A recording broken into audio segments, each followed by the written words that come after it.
Mazda nyo, ang tawag dyan sa ginagawa ko, mortise dyan, ginagamit yan sa electronic door lock seat.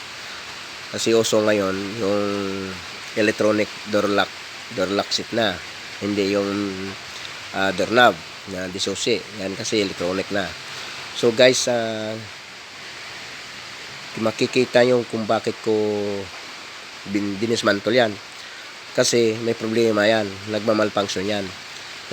Bali yung isang parts dyan, yung mechanical niya. Kaya kailangan ko dismantle yan isa-isa para makita ko pa kung ano pa ang mayroon defective doon sa loob.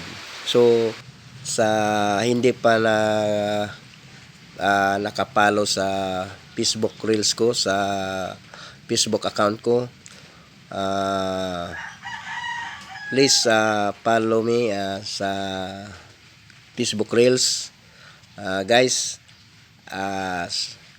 sa sunod na video content ko, marami kayong matutunan. Thank you and God bless.